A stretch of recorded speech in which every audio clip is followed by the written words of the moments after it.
Welcome, everyone, to Berklee's Online Interview Series.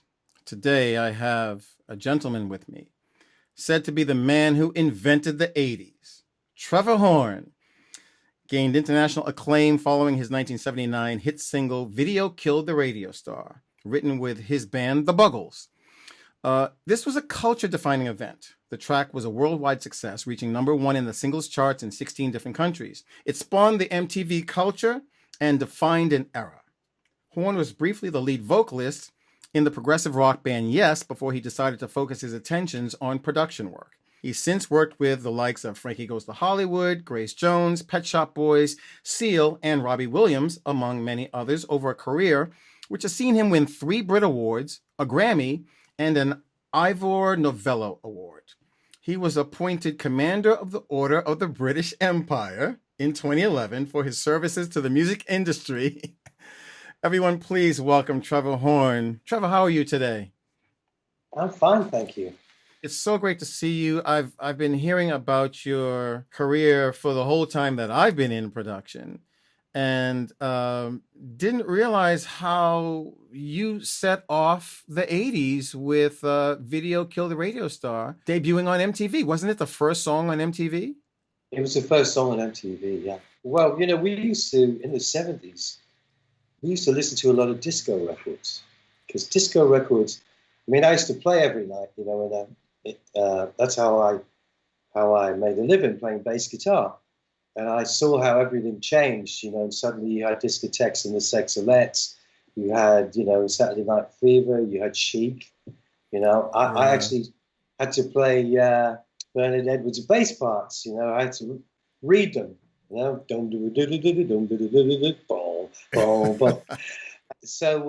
Video Killed the Radio Star was actually a dance record. It was a big dance record across Europe. It was a bit of a square dance record, but it was the dance record. The sound of those records through the 70s, because I was watching a lecture that you gave where you talked about how you'd heard the kick drum change from an 808 to an exploded kick and then a dry kick. And that was you liked that, the revelation in a way, and made you think about it. I had the same thing watching the Beatles live on television when I was about 13, because I had the record and I'm listening to them. This doesn't sound the same as the record. It sounds good, but it's not the record. What's the difference? There's a difference. How are they getting the difference? I was fascinated by it, And that's the entry into production. And I asked you a little bit earlier if you feel like you're still that kid that was a bass player, or if production kind of shifted your mindset. I had a sort of period in the 80s where I was living this sort of crazy producer dream where, I had every new piece of kit and I was just pushing it to the edge. So I suppose I'm still like that, really, but times change. Yeah. Where there was like one sample, and it sounded fantastic. Now everything's a sample. So Exactly. cares, Yeah, the digital audio workstation, everything's a sample. Yeah. So the band called the Buggles did Video Kill the Radio Star. Oh. And it wasn't really a band, you see. It was just you and Jeff? It was me and Jeff, and I wrote the song with a guy called Bruce Woolley, and he didn't want to do it. And I said to Jeff, well, I think we should do this song because I think this song's really good, but just for you and me. Because at that point, I was a musical director for a singer called Tina Charles. I put a band together, and I was doing lots of sessions and things. Geoffrey would work for me, but I said, this is you and me, so we'll be 50-50 in it. And his first thing he said, who's singing it? And I said, I am. And he said, well, if you're singing it, you should sing it to a radio speaker. I went, that's a great idea. That's what we did. My voice sounds like it's coming through a radio speaker. Amazing. And the Jeff that we're talking about is Geoff Downes, of course. Geoff Downes, yes. Who later goes on to form Yes, and you were involved in working with Yes. No, well, I was always a Yes fan through the 70s. I liked the bass player. I liked the rhythm section. The 70s, if you think about it, there was some terrific music came along, I mean, I liked other stuff too. I really liked Earth, Wind and Fire. I loved the Ohio Players. Oh my That God. whole thing that happened in America was terrific, and we used to try and copy that. Boom, do do do do do do do do do do do do do. What a great riff, you know. Exactly. Um, but you know, you've got to do what you're good at. You know, my voice isn't very soulful. We're kind of a kin then, because Ohio Players was one of my favorite groups. I played in Yeah. bands all throughout the 70s. You know, I was younger, but still that's what and I played on saxophone. So I was like Right. I was thinking that the world was going to evolve and I would be in a Ohio Players or an Earth Wind and Fire kind of group. And then along comes the drum machine and the synthesizer, and everybody started putting their horns down and things changed. And I think what we probably have alike is that we saw the 80s technological revolution. How do you feel that played into your work as you moved in and you were doing things with Yes? Because I think you're one of the early Sinclair players also. Is that correct? Yeah. Well, it was the Fairlight, really. It started off with the Ah, Fairlight, see, because Geoffrey bought a Fairlight, and once I understood what it did, we didn't use it much on the Buggles. But when I sort of went into producing, that was the first thing that I got. And I remember my late wife said to me, "You realize this is £18,000, and that was in 1982. You know, you could buy a house for £18,000. You probably still can." But I said, "No, I've got to have it," and I couldn't work it, you know, because it was such a complicated thing to operate. I hired somebody to work it, which is always the best thing to do, because he spent weeks with it, and we started using it, and once you got your head into it, it was, you know, I started to use it on the ABC album that I did and on some dollar records, you know. People didn't know what the hell I was doing, you yeah, know. What are you doing? How did you do that? You know, yeah. because they didn't know about a Fairlight. If they, you know. Right, right, right. and and the Sinclair was, you know, dollar for dollar. The first Fairlight was great value for money. The Sinclair, I'm sorry to say, you know, we went through the teething problems with their sequencer, you know, where you know, say, look, hey man, we're on your sequencer. You know, we paid $360,000 for this thing, right? Trying to make a kick go play four on the floor, and it doesn't sound right. And they said, Wow. that can't be. And I said, well, look, man, I got a drum machine here that costs like $1,000, right? Four on the floor, sounds perfect. Your thing, it sounds awful, right? Okay, we'll get back to you. They said it's perfectly in time, but it could vary by as much as 8 milliseconds every 8 beats, but it'll correct itself. And I was like, get out of it, right? Are you kidding? I know guys can hear a millisecond, man, you know? Exactly, So we exactly. went through a lot of that stuff with the Sinclair, but I have to say, it did sound amazing. Hmm. But it sort of, you know, it was gone by 1986 because of S1100, you know, Yeah. Akai was just as good for nearly everything, you know. So And, why bother? and it's amazing how time sensitive our crossover generations are, because when Yeah, when you first started making music and I first started making music, everything was live drummers and with natural fluctuation in songs. And then here comes the drum machine with that metronomic time. So then you're trying to lock something like the Sinclair up. You could tell whether it's on the metronome or not. You could tell yeah, whether it's yeah, shifting or not. And for those people that haven't really played around with the shifting milliseconds, the more you get into it, it's like a muscle. You start to yeah. build up this understanding of what's going on. And that sextuplet figure in Owner of a Lonely Heart used to drive me crazy, because I played a wind synthesizer and I used to try to play that. And I'm like, wait a minute, nobody played this. How did you do that? It's just on a keyboard. That I've was a Sinclair, yeah. I've seen it written as a sextuplet. Do you know what the notation is? Do you remember what the notation of that figure is? Uh, But it's like it feels like da da da da da da da da da da da da da da. But as a sextuplet, it would be da da da da da da da, or something like that. Da da da da da da da.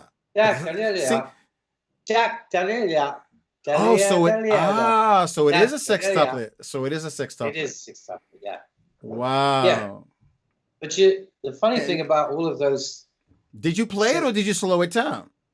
Did you No, play it in no, real time or you it slowed it was down? Trevor Rabin. Ah, He played all the keyboards on that, but he originally played that on a mini moog on the demo where it was a sort of with a wibble wheel, right? right. With a bit of vib. But I said to him, I love the line, but can't we use like a crazy sound with it? And we gradually started adding sounds. And what we do is we'd get him to play it twice if it was like the Sinclair, and we put it through two different kinds of. We had this thing at the time called an EMT. It was a brand new digital reverb, and we used to call it the crash box because it did a good crash, you know. And say put it through the crash box on two different settings and play it by hand. So we stick it left and right. Ah. You see what I mean? You start to get, you know, a feeling of something happening. You Mm-hmm. know. Was that the EMT 250, the little one that looked like R2D2? I know I do have one of those. Yeah. This was a rack mount. Oh, the Rackmount EMT, right, The right, right. rack mount one. Yeah, we had to. You know, those things were such novelties when they first arrived. You know, they were like, you know what I mean? Because before that, if you think about it, you went to do a studio, all they had was an EMT place, and Exactly. you try and get something sounding interesting. And you're Eh, right. In the 70s, you were saying it was real drums. yeah. Well, I got so frustrated with real drums, with drummers not wanting to play simple beats, because you know what drummers can be like. You say, man, please don't throw in all those kick drums. You know, I'm trying to make the bottom end really simple and solid. I made my own drum machine on a 16-track tape. I got a drummer to do me four on the floor on a kick drum, and then off beats on the snare, eights on the hi hat, a fill every 8 bars, and a cymbal all on separate tracks. And so when I came to do a demo, I could I could speed it up or slow it down and mute buttons and make myself a rhythm track and edit it on quarter inch and put it back onto the 16 as a rhythm track for a demo, you know?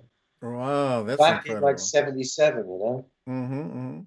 So when does SARM come into play? Because we went through the whole home studio revolution in the 90s, right? Yeah. So we go through the 70s, we go through the 80s, and we've got the drum machines and the MIDI and the synthesizers and music sequencing and the sampling closing off the 80s. And then going into the 90s, we now have these digital audio tapes. But you already had a studio going into the 90s, correct? Well, yes, I had I was lucky. I married into a family that owned a recording studio. But my father-in-law still charged me, and I became the best customer. Uh, and then you know what it's like. You get a couple of hits out of the studio, you can't get in there. Everybody wants to be in there. I did a deal with Chris Blackwell, my late wife and I, and we took over the old Basing Street studios where Bob Marley recorded and all those old bands, and we ran it. We changed it to Psalm West, and we ran it till probably about 2014. And And SARM then it SARM is an acronym. Psalm Sound. Well, it's a company that my late father-in-law bought back in the mid 70s. Sound and recording mobiles. Mobile, yeah. Hmm. Yeah, so it was but we kept the name, you know. And now we still have studios, and we also have rehearsal rooms, you know. So having a studio probably helped you to see the switch over of different technologies kind of in real time because the Mm. studio wants to keep up with what's going on. And the 90s, I think, let me see who we have in the 90s. Well, we got Seal, some incredible Yes, yeah. collaborations with Seal. Kiss from a Rose, 1994 from the Seal 2 album was phenomenal. You know, I heard something in your productions that felt like a signature. And I don't know if I'm correct or not, but it felt like you were compressing the drum bus in a certain kind of a way. The snare and the kick always felt like they were in this same compression space. Is that just my imagination, or were you doing something like that? Well, it depends which track you're talking about, because you see, it's interesting. You come at this. You were an artist, but you also have been an engineer. I've never been an engineer. I mean, I'm like the world's worst engineer. So I do not engineer. So people always engineer for me. But I obviously have ways of listening to things and tricks that I like to do. And I think if you're talking about, say, Crazy, the first big single that I did this That's year. the one. That's the one. well, funny you should spot all of that compression because pumpers normally don't. But there was a reason for that, right? Because I always knew that song was going to be tough to make his second single because his first single had been such a big hit because of how low the verse was, you know. And when we came to mix it, my late wife, who'd signed him, came in, and I played her where we were up to with the mix, and she said, "Seal's not loud enough." And I said, "Okay, we'll turn him up." So we turned him up. She said, "Still not loud enough."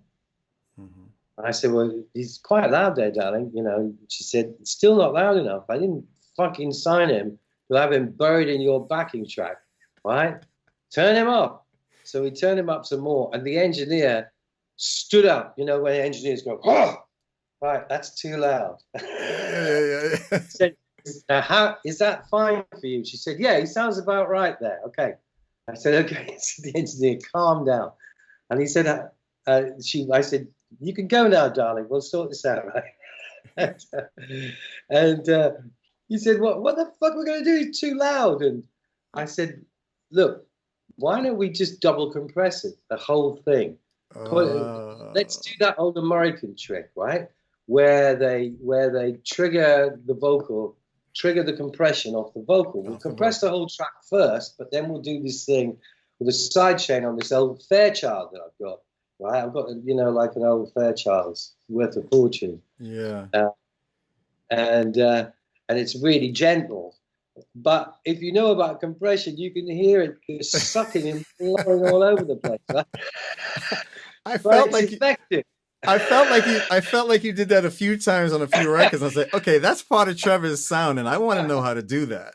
I did that on some of that Yes album too, where I Yeah. literally press a set on one instrument, and then the minute it goes, the whole track leaps up, and it's great because it gives you movement, you know.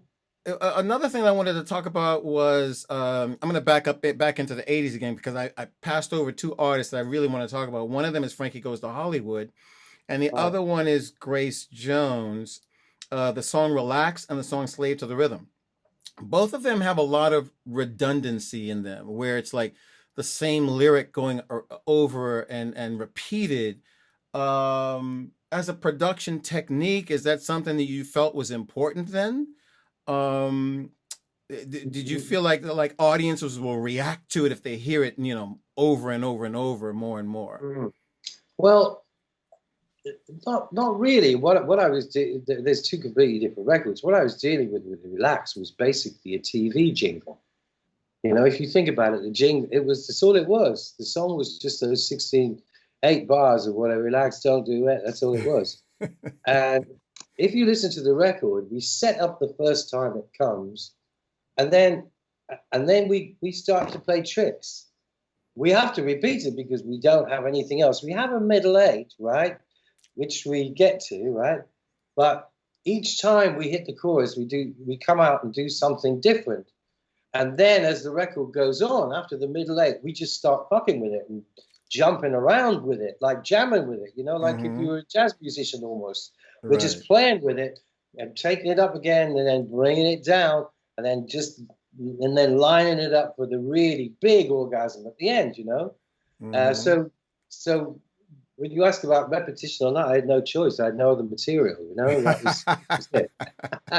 and Slave to the Rhythm, there's a lot of repetition in that too, but it's a great listen. So what are you using? Delays, reverbs? You've got a palette that you're thinking as a producer of how do I make this word different or this phrase different from the previous phrase? You know, what are those thoughts? I think Slave to the Rhythm was such a different thing because it was the first time that we ever, you know, it was a stupid idea. You know, it could never work really. And I got the drummer Juju from the EU, Experience Unlimited. I love go-go. I had go-go tapes I played in the car, you know, and I liked Experience Unlimited. And so I got their rhythm section in because, you know, I had this song, Slave to the Rhythm. I thought the only rhythm I'd be a slave to at the moment is go-go rhythm. I don't like any other rhythm. Right. Rock, I'm fed up with it, you know. And but those guys were great, but they couldn't play an arrangement where you stop and start. Their idea of an arrangement was you start, you play for a long time, and then you stop, right? and luckily, right, while they were setting up, I recorded like 4 minutes of the drummer just grooving with the guys playing with him. And they were just, you know, playing what they normally play, but in quite a chilled way. And that's, and we kind of rewrote the song over that. Bruce Woolley rewrote the song literally on the fly because, you know, I used to have one of those recorders, you know, little cassette player. The Tascam, something like that. Mm-hmm. And I kept playing this bit, and it's the bit that's in the middle of the record. Mm-hmm. That's Juju, you know, because all the rest of the record is a manufactured drum loop made up from something that Juju played with some fills dropped into it, but we made it up on a multi-track by copying from one 24 track to the other. Mm-hmm. Steve Lipson did it. And then in the middle, where the record sort of opens up and, you know, when she says, "Don't cry, it's only the rhythm," and there's a really great bit of drama, that's him just playing freely. Yeah. And then it goes back to the drum loop again. Just constructing that drum loop and the whole drum track took us a couple of days. You know, it was a trip, but boy, it was worth it. And all the guys, we had to send them away because they get saying, "Hey man, where's Grace Jones coming? Where's Grace Jones?" I was like, "Fuck man, she's not coming. I'm afraid she's gone." They had a great time, and then they went, and we just literally used loops of them. But it was an interesting session. Amazing. And the record came out great, you know. Do you feel like the 90s was as explosive technologically as the 80s? Were you still finding those new things in the 90s, or did you feel like there was more of a plethora in the 80s? What changed in the 90s was you know, when I was doing Owner of the Lonely Heart, we were working on two analog machines locked together. We did the backing tracks on 16 track, and then made us 24 track Slave, and we mixed 40 tracks through an SSL. And it took 28 seconds for the two machines to lock up. It took us weeks. I remember those with the links, yeah. Oh, the links, yeah, you know. And we have locked. Thank God for that, right? 28 seconds, yeah. Yeah, and then we went digital in 1984. 83. No, 84. Just the beginning of 84, because I got the first hit made on a Sony digital. I got one of the first Sony 24 track digitals. The 3324 PCM, 3324, yeah. And of course, it was for analog engineers, it was a potential death trap because you know, all the old school guys, when they were hitting the tape, they used to blast the tape with a load of top, you know, especially the rock engineers. And you do that to digital, you got to live with it for the rest of his life, man. It ain't gonna change that, nothing, not one bit. And so the best thing is to just record everything flat and EQ it on the monitors, you know. Which is what we used to do. But I have to say, we used the 24, and then of course we got into this thing of 224s. Once we saw how that was, you know, one day we actually copied a track 50 times just to see if it would degrade. Couldn't tell the difference. Wow. Couldn't tell the difference. It was astounding. And then eventually the 3324 got a big brother, the 3348, and then people started locking up two 3348s. 96 tracks. You got it. Slave 48. So you're getting out of the 90s now with these 248 track Slaves. Did you use that with Tina Turner or with Sharp. Seal was 48 tracks only, you Okay. know. Wow. And I always think the second album was a great combination because it was a 48 track Sony with a euphonics desk, the first fully automated euphonics desk that they put out, Yeah. which I blew up, you know, for a week. And they said to me, "We've never had anybody. We've never had this problem with anybody else." And I said, "Do you know what? The number of times people have said that to me, we've never had this problem with anybody else." Well, all the guts of the euphonics were in another room, Yeah, so there was it no was heat coming off the console. It was a really a unique idea. it was a lovely board, beautiful Yeah, sounding board, and you very could go back transparent. to very transparent. Really, I remember somebody tried to do a mix of fast changes from the second album, fast changes arriving, and doing it on an SSL and comparing it to the mix that we already had done on the euphonics, and it just didn't compare. The Yeah. clarity, the beauty of it. It's all that analog transformer stuff happening on the analog console, really changing the harmonic structure of what's passing through it. And the euphonics was known for this incredible transparency, which was a little bit stark for some It was people that weren't used to digital. Yeah, exactly. And of course the other big thing that happened in the 90s was that Mackie brought out that Mackie board, and once that came out, that sounded really good with keyboards and drum machines. It sounded better in a way than the old like SSLs. You didn't need this 200 grand board, this $1,000 thing or whatever it was at the start, Mhm. especially for dance music. It was great. Even I had one with a patch bay and everything, Right, right. because you just like the sound of it. And you're right. I think I remember when we were working on the first Seal album, Future Love Paradise, we recorded into the computer. It was the first time I ever recorded in the computer. Seal's vocal live, um, a drum machine that we had running, a keyboard, and an acoustic, straight into Studio Vision. Oh, Studio Vision. Yeah, yeah, yeah. Yeah, which was a great program. It was the future, but they got put out of business basically by the big guys. Yeah. A friend of mine, we were on the beach and he opened up his computer and he was editing like 16 tracks of vocals on the beach. And I'm like, what is that?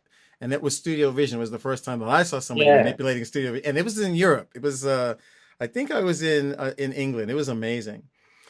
So the 2000s, I see a lot of film work. I see Coyote Ugly I did somewhere on the Coyote album. Ugly, yeah. Spirit, Stallion of the Cimarron, Yeah, 2002. yeah. I did a few songs for the ends of movies, like I did the song for the end of Pearl Harbor with Right, Faith Pearl Hill. Harbor, yeah. So did you have a LA period where you moved and you just kind No, of okay, so you've always been in London. I bought a house in LA in '91, Oh, in 91. and Okay. I've had it until it burnt down 3 years ago. I'm Oh in the process gosh. of rebuilding it. It's really funny how I can literally look at your discography and tell that you moved to LA. Yeah. Well, no, I was going backwards and forwards. Okay. But you had a house there, so that the Yes, it amount of makes work it. that you needed to do, you could have. Now, did you Yeah. have a studio in the house in LA? Are you kidding? Of course I did. I got a studio in my briefcase. I know. I know. I got a studio in the toilet upstairs. I So in the 90s, you mentioned the Mackie console. Did you have a Mackie in LA? Because it was kind of like a hip thing. It had a hip sound to it.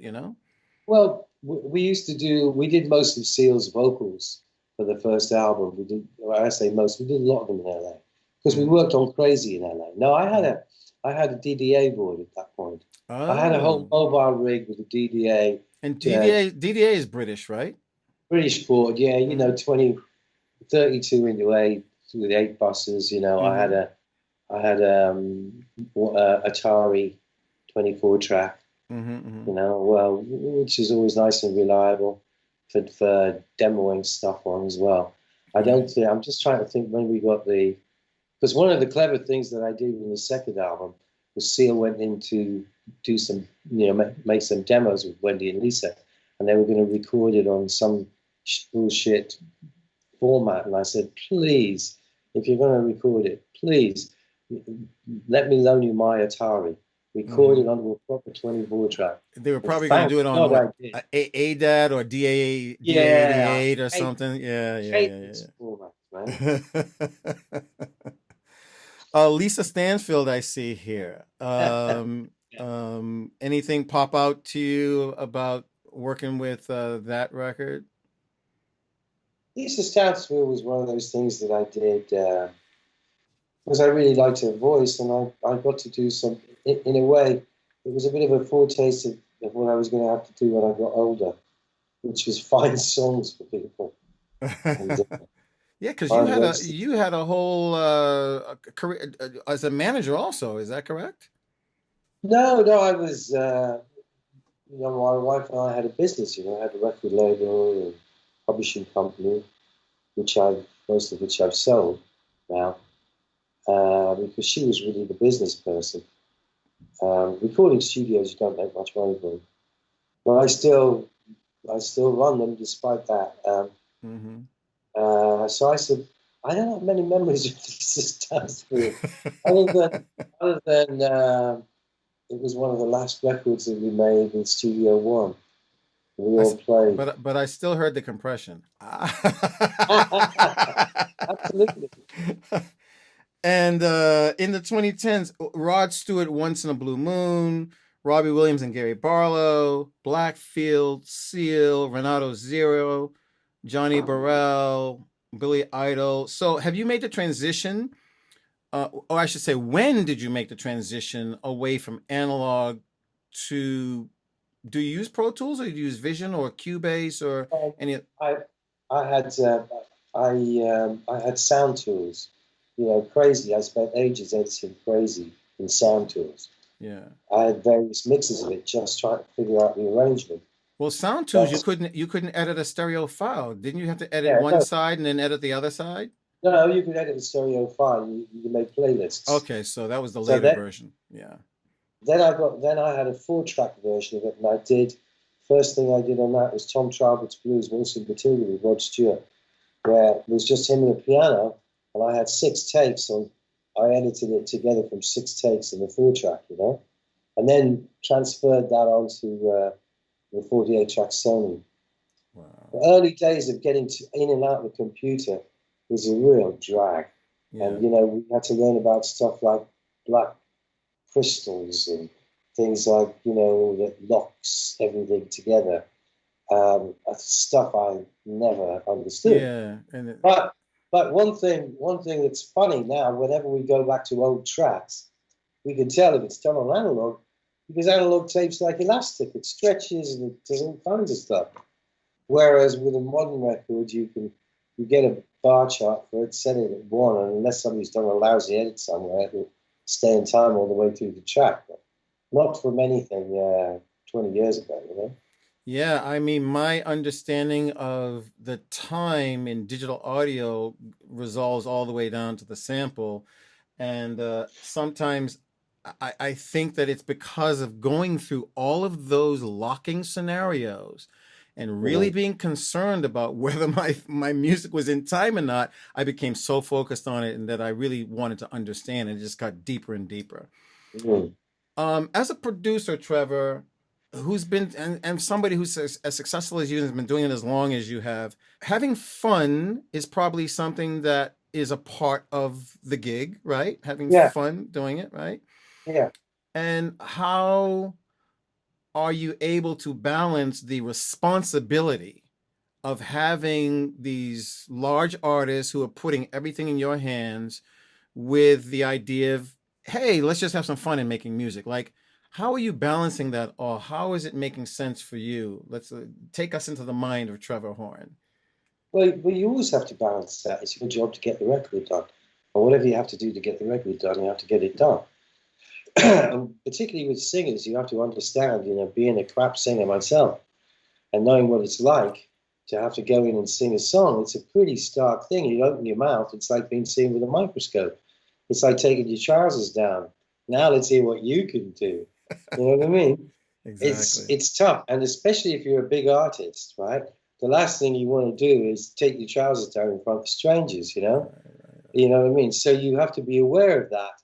But, you know, there's all kinds of ways of getting over it. I think it's very important that if you work with a singer, particularly, the singer has to think that you like his voice.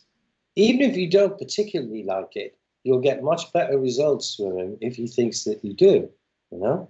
I'm not saying I really try and only work with people whose voices I like, because if I don't like people's voices, it's a real problem for me, you know, because the voice is the whole record, you know, if Yeah. it's a song, you know, I mean, you know, I know the kick drum and everything's really important, but if, you know, but if it's a song, you know, the guy delivering it, it's the most important thing. And if somebody, you know, so you've got to get people through it, and you've got to get them going and keep them entertained. You've got to react to everything they do. You've got to be like an audience. You've got to be like a loving audience that loves them and just wants them to do it. But you know it's going to be all right anyway. You know, it's going to be fine. You'll get it. You know? It's really funny because those sound like simple words, make sure that the vocalist feels empowered more or less. But I think that the great producers are the ones that have figured out the things that motivate the session, the artist, pulling in the new technologies, and you've managed to do that amazingly over your career. If I had to ask you, what advice would you give somebody 20 years old that's making music in this new aesthetic, this 2020 aesthetic, where they're opening up FL Studio and making beats and singing and or rapping on it? What advice would you give to those people that want that to turn into a musical life that would last for 5 decades?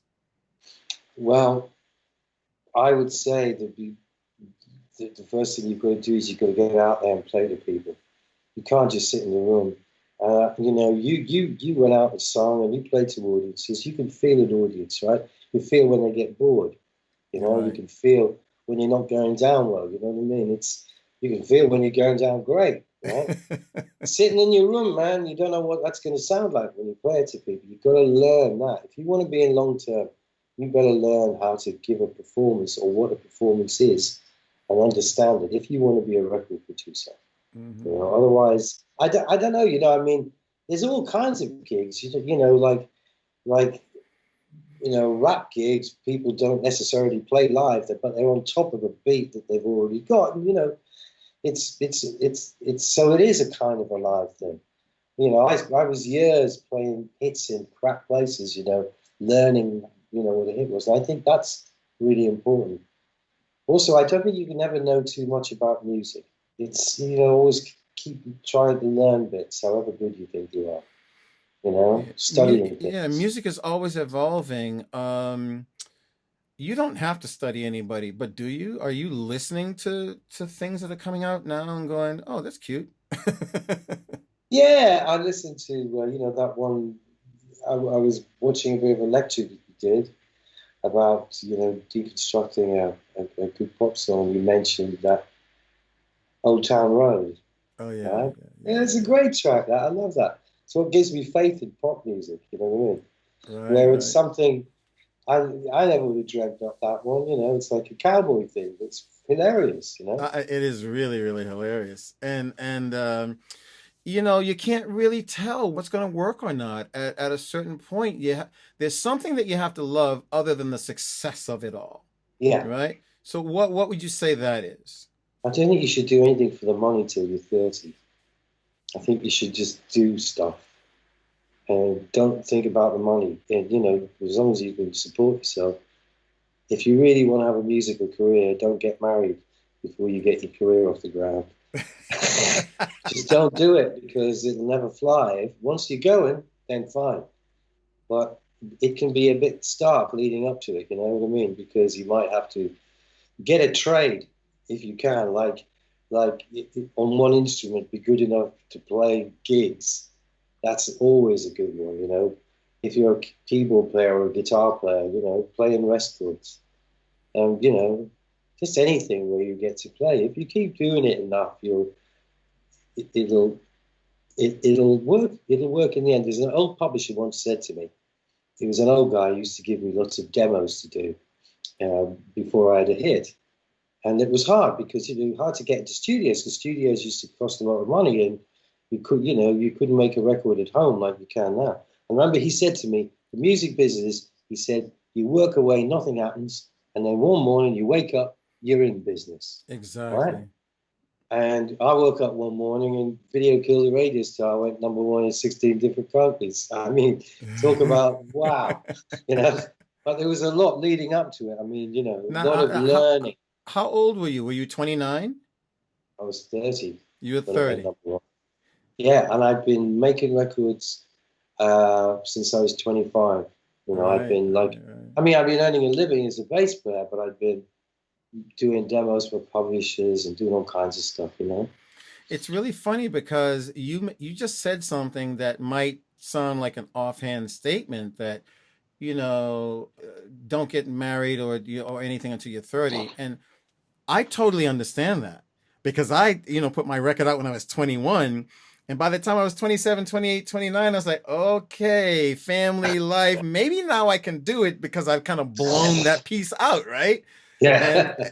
and if you haven't done it, man, it's probably scary, but you were blessed enough to get that success. And then having success is one thing. Keeping success is another thing. And how does that happen for you? What do you think were the moves that you made so that you could continue to work with the people that were at a pretty high level? I think one of the things that, quite honestly, that contributed was that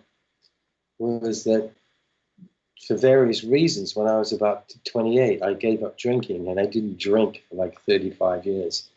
And I have a glass of wine now. I like to drink wine.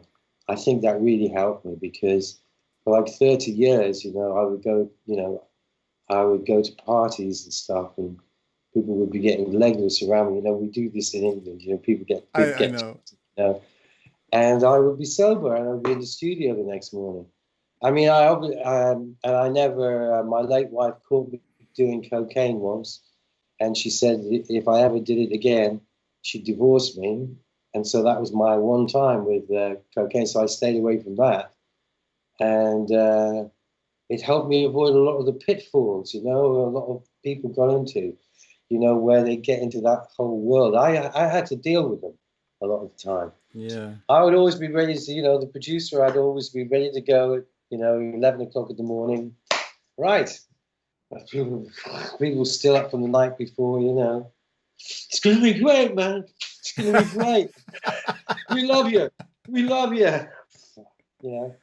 I went through the years of that. So, But I think I about just, that, but that's a great analogy for young people because who wants to come into the studio? Yeah, you're destroyed. You're an artist. You're destroyed. You're living that lifestyle.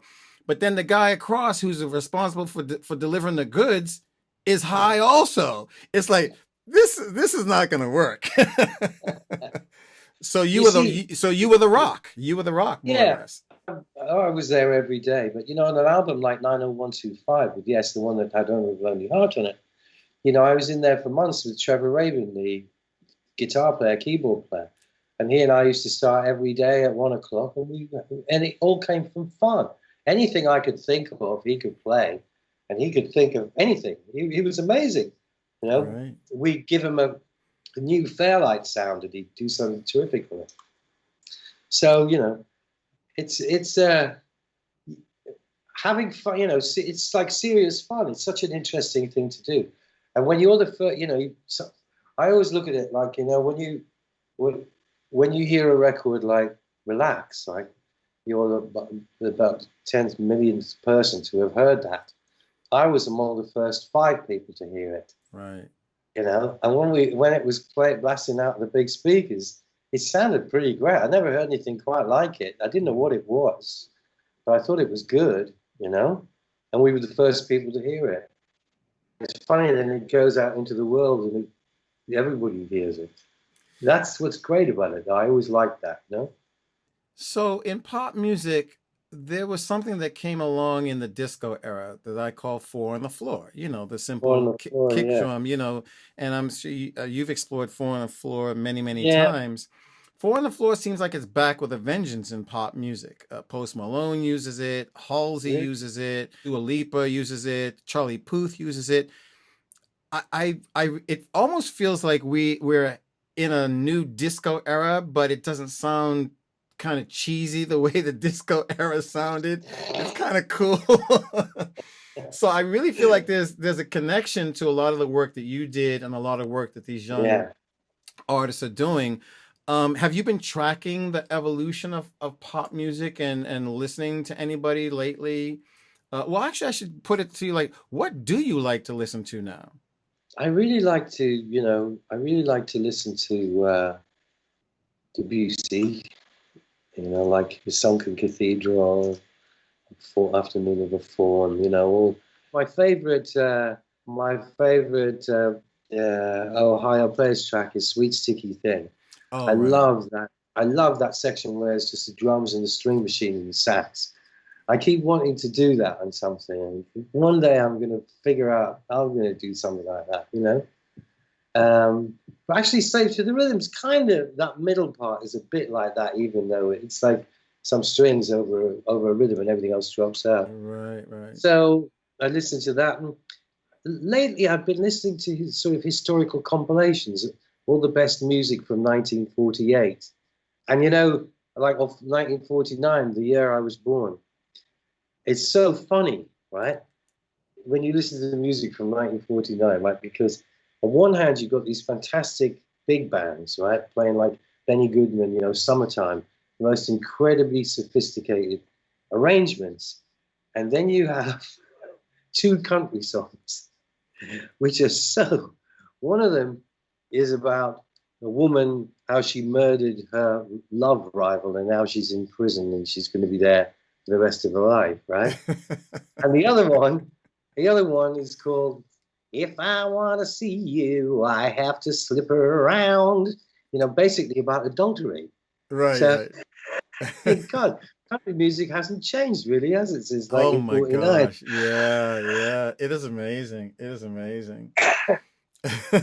It's really funny to me that a producer who has this great drum sound, who, when you think about your tracks, you'll think about the lead vocal and the kick drum, that, in your car you're listening to Debussy, like, no, like, let's listen to something that doesn't have drums in it, because I feel like I do that also. I listen to a I lot of do that. Yeah. I listen to a lot of Chopin and Mozart. I Mozart's my love favorite. I love drums, but I just get tired of them, Yeah, and yeah, especially when they're the loudest thing on the track. yeah. Sometimes I stop people. There's maybe music playing from the speaker, and I say, "What's the loudest thing on that track?" And they say, "What do you mean? Listen to it. What's the loudest thing?" Listen. Oh man, yeah. I said the kick drum. It's really loud, right? Everything else is second to the kick drum, Yeah, even the bass, right? this is You true. know? This is Yeah. true. I think one of the great things about modern records is the kids are doing it because they can do it so quickly. It's almost like younger producers do it like they don't do as much. They do less. Everything is kind of less. And that's not a bad thing. You've got a rhythm, a pad, a bass line, and maybe something that intervenes here and there. And that's basically a record. And yet still it works. Right, right, And I have to say that. But a hit record's still a hit record. And generally when you hear a hit record, it's because somebody did something. There's something going on. You know what I mean? Whatever exactly. it's, somebody's made a bit of an effort, I basically. try to tell people that love the Ohio Players and they love the 70s or they love the 80s and they love Public Enemy or something, and they'll listen to some modern music and say, but that's not good music. And I'm like, well, for the people who that music is designed for, they're getting the same experience that you had when you were listening to the Ohio Players or Public Enemy. And Yeah, probably because I teach, I understand that. I understand that if I mention a record now that I love, like Sweet Sticky Thing, and I play it in class, people would look at me like, okay, that's cute. It's kind of like us listening to something from 1949, yeah, or exactly. it just doesn't give you that same gas as the stuff you grew up with. Yeah. I also, another thing I'm quite interested in, one of my relatives was a big Bing Crosby fan, Oh, right? right, right. And made me up some CDs of Bing Crosby singing a song and then Frank Sinatra singing a song, the same song. Wow. And that was fascinating because it made me realize how modern Frank Sinatra was compared to Bing Compared to Crosby. Bing Crosby, exactly. And so and those records that Sinatra did in the 50s with the big band have never really been bettered. No one's made that music sound any better. And they had quarter-inch tape and they had big boards and everything. No one can get that sound. It's the Exactly. musicians, it's everything. And the fact that he was right in the middle of the band. But sometimes I can hear edits. I Right, can right, just right. hear them. And other places I can think, Frank, I might have said, Frank, do you mind if I use a bit of auto-tune on that line there? Just melodine that bit there and there. So you actually segue to the next question I was going to ask you, which is very much like a producer. You thinking ahead, okay? The auto-tune era, being somebody who gravitated toward the Fairlight and the drum machines and the Yeah. samplers and the digital tape. When auto-tune came in, did you understand it, or did it need to grow on you? Oh no, I was kind of intrigued by it, and I liked the effect of it. I was, I wished that I'd thought of using it as a gag first because it was a great gag. I Was never it was it knew. was it believed by Cher? Was that the first time you heard it? Yes, well, that was the first time I heard it used as a gag, right? I mean, and it does work, but obviously it's one of those things, it's like sin drums, you Right, know. right. Do, do, do, do, do. You got it, yeah. It's a thing, you like it. I mean, I have to say that it put me. I tried to listen to Kanye West, and I couldn't because it just saw too auto tune for me. Just Hmm. one thing, I don't mind if somebody's a bit rough. I just like to hear them sing. Have you heard T-Pain through autotune? Because he's No, a real singer that used autotune around 2005, 6, 7. Fantastic. He was doing autotune in 3-part harmony and putting modulation on it. It was like oh, no. it was stunning, stunning.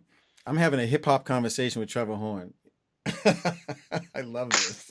Why did you know? I made one of the first rapping scratching record. It was a hit in England with Malcolm McLaren, Buffalo Girls. Hey, Buffalo Gals, I remember it well. Yeah. Yeah, that was a trip. Those two guys came over from New York. Malcolm had this idea that he wanted to record Buffalo Girls, a single, right? First Buffalo Girl, go around the outside. And I was like, man, the record label, it's horrible. And I said to him, why don't we do like a rap and scratching version of it? Because he was saying, I want to make a rap and scratching record like E.T. Come Home. And I said, why don't we do Buffalo Girls? He said, that's a good idea. Let's do that then. Let's do it like that. And so we got the world's famous Supreme team over to England. Of course, the first thing I said to them, have you got your decks? No, man, we've got no decks. So we had to send to New York to buy 2 decks with stamping cartridges and, the sound techniques and a mixer. Right. And meanwhile, I had a drum machine and I said to him, what's your favorite beat? So they sort of sung it to me. It took ages, but we came up with that doo-doo, doo-doo, doo-doo, doo-doo. And I had a sequencer, so I banged a few notes, boom, doo-doo. And they really were digging it. And I got I made some acetates of stuff that I had from Malcolm McLaren, and I got them scratching over it. They were having a great time. And I said, "Now we got to rap this Buffalo Girls," and they looked at the lyrics and they said, "You can't rap that." And I was like, "Of course you can. Of course you can. Look, I'll show you." And I went out and I rapped it. It was Buffalo Girl. And I looked in the control room. I couldn't see them. Right. I thought, oh no, have I upset them? Have they gone? So I went back in the control room. They were rolling on the On the floor. They floor. were laughing so loud. I go, hey, Trevor, man, you can rap. You know. But you know, we had a good time in the end, because what I did was I had a music department, a scratching department. I was the rhythm department, Right. and and that's how we were just. I'm sure because you did rap sessions. I was looking at your discography. You did some notorious B.I.G. stuff, right? And Yeah. things like that. Where you were engineer. I bet that was done on the fly, right? They were just making it up as they went along. They had Yeah. some Well, some ideas. of it, yeah, they got some ideas, but yeah, a lot of it was. It felt like it was coming off the top of their head. Yeah. And they would have like music thing. And I used to say to Anthony, music. And at first you say, what music? They say, fucking music, any music, right? Over Right. this. Yeah, that's great. Let's have that. So that's how we made that record. Now, when I first started hearing the stuff that Dr. Dre did, right? Jimmy Jimmy Iovine told me, man, I've signed this guy, and he's amazing. He sits in the middle of this whole party going on, and he makes these amazing records. He was something else. Those early records. Yeah. I mean, the lyrical content of NWA was a bit of a shock, Yeah. especially coming from Great Britain. You know, we Right. Right. had no idea about that whole scene. But the beats and the way it was put together was really something, you know. Yeah, And there's a sound that there's a sound that comes out of England that I feel is it feels thicker than what hear coming out of America. It feels like it feels like some of the best of what America does. The British artists and the British producers honor American innovations, whichever ones occurred, more so than Americans do. It's almost like it's some ideas are fleeting in America, but then in the hands of Trevor Horn, like scratching or something like that, you'll give it a new life. You'll turn it and do something. Do you see yourself that way? Do you see the British production sound like that? Like it's got something different?